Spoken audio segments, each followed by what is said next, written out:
त्या पुस्तकातल्या काही मोजक्या घटना आज मी तुम्हाला दाखवणार आहे। त्या पुस्तकातले काही ज्या गोष्टी जिल्हाधिकाऱ्यांनी बीडची लोकशाही म्हणून त्यांनी काय सांगितलंय तर इलिसिट लिकरसाठी बीड जिल्हा हा बदनाम आहे। कसा बदनाम आहे ते असं म्हणतात, एकूण 12 उत्पादन शुल्क इन्स्पेक्टरच्या ऐवजी इथं 2च असतात, बाकी इथं कोणी येत नाही।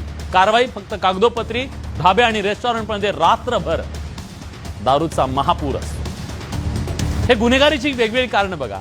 नायगाव या मोरांच्या अभयारण्यातून मोर नो मोर झाले, त्याचं कारण बघा किती इंटरेस्टिंग आहे। इंटरेस्टिंग नाही, माफ करा, हे धक्कादायक आहे की मोरांच्या अंड्यांचा काळा बाजार इथं केला जातो। मोर संपवली हो, का संपवली बघा, त्या मोरांच्या अंड्यांचा वापर औषधांसाठी केला जातो। दम्याच्या रुग्णाला औषध म्हणून मोराची अंडी दिली जातात। त्या अभयारण्यामधून मोर गायब केले। रंजन मुखर्जी नावाचे IPS अधिकारी गायब झाले। आधी ते इथं होते, इथून बदली झाली आणि त्यानंतर ते गायब झाले असं त्या पुस्तकात लिहितात। ते पुढे असं लिहितात, राज्य सरकारच्या चौकशी यंत्रणेत गायब म्हणून एका IPS अधिकाऱ्याची नोंद आहे। IPS अधिकारी गायब होतो, पत्ता लागत नाही, हे त्यांनी त्या पुस्तकात लिहिलंय।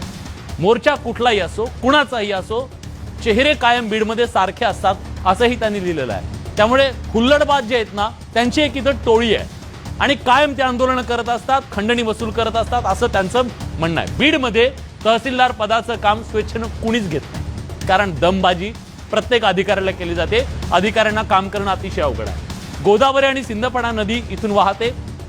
या नद्यांच्या खोऱ्यामध्ये बिनबोभाट वाळू उपसा, कोणी रोखणार नाहीये। बिनबोभाट आओ जाओ घर तुम्हारा। खोटे दस्तऐवज तयार करण्याचं महाराष्ट्रातलं सगळ्यात मोठं रॅकेट बीडमध्ये आहे। तुम्ही फक्त सांगा, प्रत्येक गोष्टीचं सर्टिफिकेट तुम्हाला इथं खोटं काढून मिळेल, अशा प्रकारचं रॅकेट आहे। हे कोण सांगताय? जिल्हाधिकारी म्हणून काम केलेले अधिकारी सांगतात। अधिकारी आणि कर्मचारी या कार्यालयात अपवादाने आढळतात। ते ऑफिसला फारसं कधी येत नाहीत, अगदी तुरळक त्यांची उपस्थिती असते। काय म्हणाल? रमी आणि सुरक्षा काय अगदी तुरळक त्यांची उपस्थिती असते। ते काय करतात माहित नाही। बीडच्या लोकशाहीचं एक भयान वास्तव ज्यांनी सांगितलं ते सदानंद कोचे, बीडचे माजी जिल्हाधिकारी। मी केवळ त्यांचं पुस्तक वाचलं नाही, हे पुस्तक आज महाराष्ट्र